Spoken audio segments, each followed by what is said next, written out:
Mastering collocations with Google Search. Hello everyone, and welcome back to our English language learning series. Today, we're going to delve deep into a very powerful tool for your vocabulary expansion, namely, collocations. But we're not just talking about any collocation learning.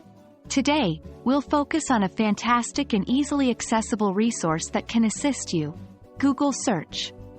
That's right, something we use every day can be a surprisingly effective instrument for language learning. Let's get started.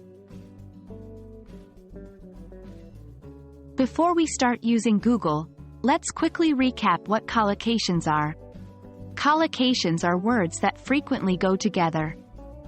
Think of phrases like fast food, make a decision, or take a shower. The choice of these words together is not random. They're patterns that native speakers use without thinking.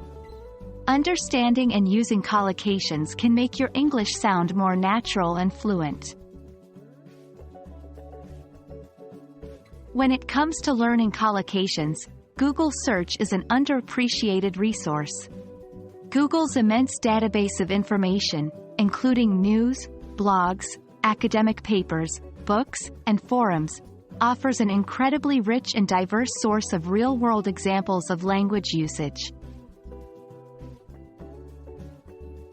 Firstly, Google can help you identify if a set of words form a collocation. Simply type in the words in the search bar in quotes. For example, take a decision. The number of search results can give you an idea of how common this collocation is. The higher the number, the more commonly used the collocation.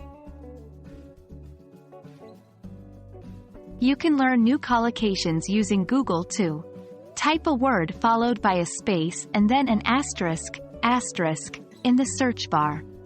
For example, make asterisk. Google will then suggest the most common words that follow, make.